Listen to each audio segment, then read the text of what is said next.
Assalamualaikum warahmatullahi wabarakatuh. Bapak-bapak ibu-ibu, saya selalu baca komentar bapak-bapak ibu-ibu ya.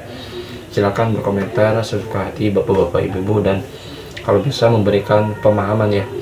Oke, kali ini kita akan melihat sebuah video. Di sini ada Habib Hanif ya, yang mana senggol Kiai Imad ya tentang debat kabur nanti tanggal 7.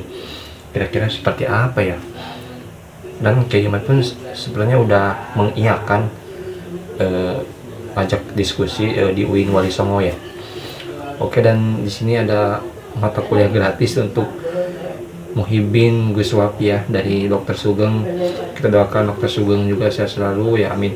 Oke, bapak-bapak ibu, tanpa banyak bicara kita ke videonya ya. Saya tantang siapapun yang ingin melawan saya debat 3 hari 3 malam, saya ladenin tantangannya. Saya datang ke Banten saudara saat itu. Begitu saya datang ke Banten, orangnya kabur, unyil. Jelas atau tidak? Hati-hati saudara, hati-hati, jangan main-main. Ini urusan ta'an fi nasab. Rasulullah ancam urusan ta'an fi nasab. Saya nggak peduli. Saya nggak peduli saudara. Bagi saya tadi, nasab tanpa ilmu dan amal mulia hanya akan memperberat hisab di hadapan Allah Subhanahu wa taala. Bukan untuk bela diri lah. Hasya wa kalla. Pengakuan datang daripada ulama. Yang nggak ngakuin cuma Imad. Menurut standarnya ulama sah. Menurut standar ilmu nasab sah. Bahkan menurut Nabhani, gurunya Ki Hasyim Asy'ari, itu mengatakan as-sahhu ahlul baiti nasaban. Ahlul bait yang paling nasabnya paling sah. Itu menurut ulama. Menurut standarnya ulama sah. Menurut standar syariat sah. Menurut standar nasab sah. Yang nggak sah menurut standar Imad sabodo teuing. Nggak ada urusan saudara. Tapi yang saya pikirkan, jangan sampai umat ikut-ikutan jatuh dalam dosa ta'an fin nasab. Orang awam nggak ngerti ikut-ikutan dosa ta'an fin nasab saudara. Na'udzubillah min dzalik. Warahmatullahi wabarakatuh. Teman-teman, saya baru dapat kiriman video dari senior saya, Dr. Antimon Ilyas ya, tentang ya pendapatnya Wafi lah. Dan orang seperti Wafi inilah yang bikin kita umat Islam mundur, terlihat goblok di antara umat-umat yang lain gitu. Begini, masalah nasab itu, Wafi ini selalu mengungkit-ungkit pengakuan ulama yang sudah meninggal sepertinya. Jadi ulama yang dijadikan dalil untuk membenarkan pendapat Balawi, nasab Balawi ini adalah ulama-ulama yang sudah tidak bisa mengkoreksi apa yang dulu mereka fatwakan itu. Bahwa Kiai Maimun Zubair, Mbah Maimun mengakui nasab Balawi sah-sah saja. Bahwa Kiai Hamid juga mengakui nasab Balawi sah-sah saja. Bahwa Kiai Nawawi juga mengakui nasab Balawi sah-sah saja. Tapi kita generasi muda nggak bisa ikut kayak seperti itu. Kerja ilmiah itu bukan seperti itu. Kerja ilmiah itu basisnya keraguan. Ya, seperti yang saya kemarin kalian lah ini lihat teaser. Ilmiah itu kan suatu kerja sistematis. Sesuatu yang kita ragukan, kita uji apakah benar atau tidaknya. Termasuk pengakuan Mbah Mun, pengakuan Kiai Nawawi, pengakuan Kiai Hamid itu ya harus kita uji kebenarannya. Itu konsekuensi kita hidup sebagai manusia, makhluk yang ilmiah gitu. Kalau semua ulama selalu semua generasi terikat sama ulama pendahulu, ngapain Imam Syafi'i sampai berbeda pendapat dengan Imam Malik? Ngapain Imam Ahmad bin Hanbal juga berbeda pendapat dengan Imam Syafi'i? Ya kan? Ngapain Ernst Rutherford berbeda pendapat dengan gurunya J.J. Thomson? Ngapain juga Niels Bohr berbeda pendapat dengan gurunya Rutherford? Generasi yang lebih maju itu selalu berusaha lebih pintar dari pendahulunya. Bukan malah taklid gitu. Tapi untuk meruntuhkan pendapat pendahulunya harus dengan kerja yang sistematis, bukan cuma modal narasi. Jadi apa yang dikatakan Wafi itu nggak ilmiah sama sekali. Wafi jelas nggak pernah sekolah dan nggak pernah mendapat pendidikan tentang filsafat, apalagi filsafat ilmu.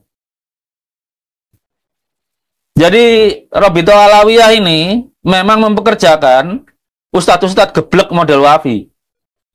Apalagi kalau mengait-ngaitkan dengan saya sholat atau tidak. Ingat perintah pertama agama itu apa? Baca, bukan sholat. Dalam Islam itu perintah agama pertama apa? Baca, bukan sholat. Artinya apa? Belajar.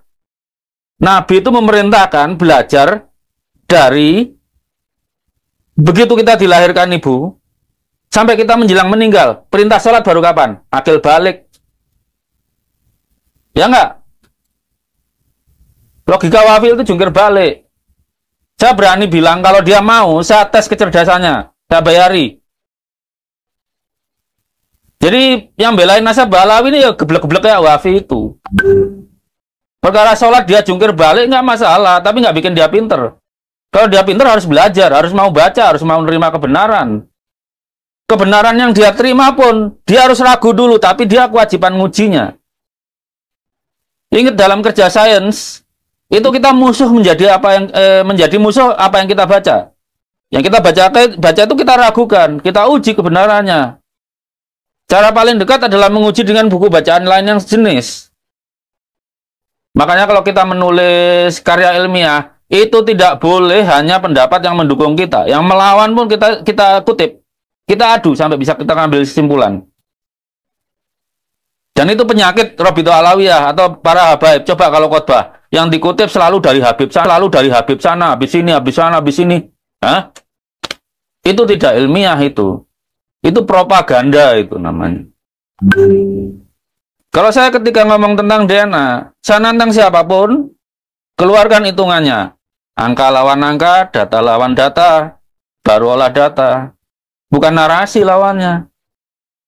Nah kalau Wafi memang matematikanya setara beruk, silakan dites.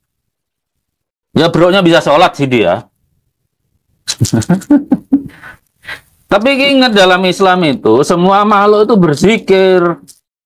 Mau manusia, mau burung gagak pun, itu berzikir menurut caranya sendiri-sendiri.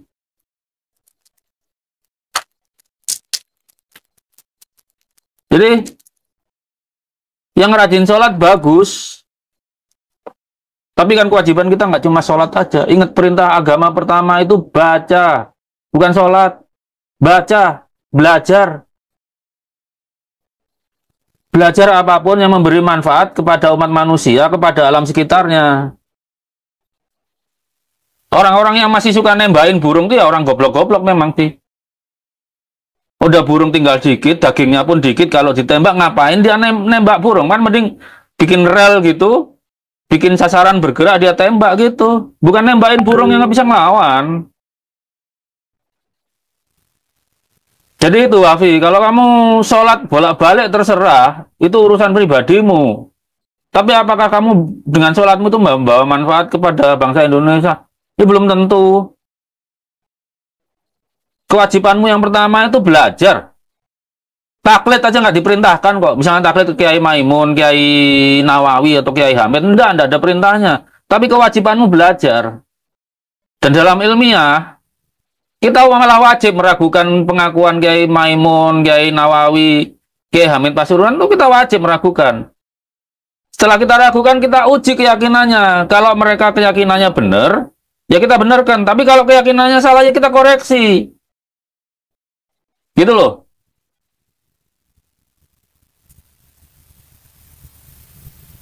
Jadi begitu teman-teman. Kita yang muslim ini wajib membawa umat Islam cerdas.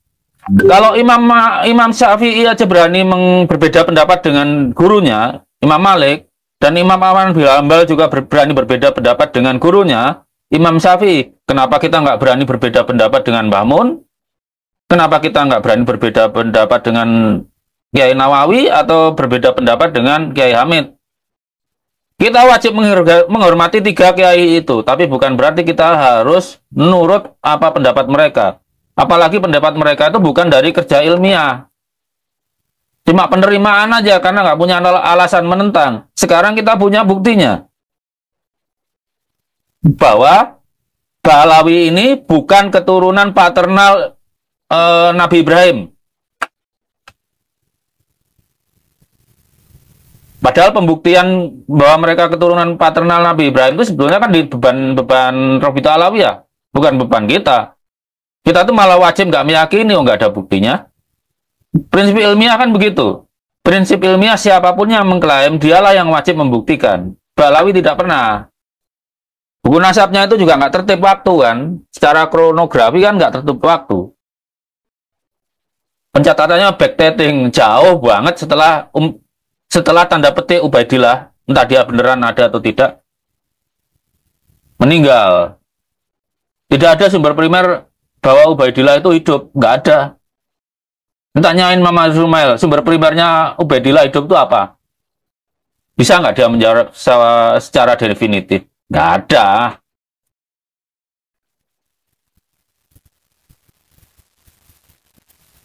Jadi kalau jadi muslim, kewajibanmu sholat kerjakan sholat. Tapi kewajibanmu belajar, kerjakan. Memang itu tidak disebutkan sebagai rukun Islam, karena belajar itu kewajiban sebagai manusia.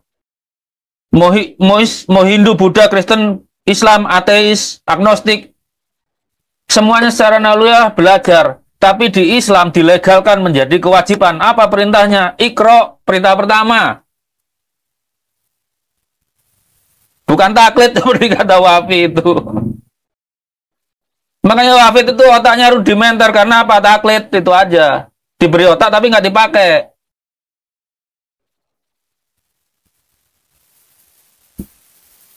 Nah, kan yang kemarin bilang Rumal Abbas saja cara berpikirnya salah. Kalau dia mau ilmiah, ya nasabnya Balawi diragukan dulu. Baru diuji sesuai kata perkataannya.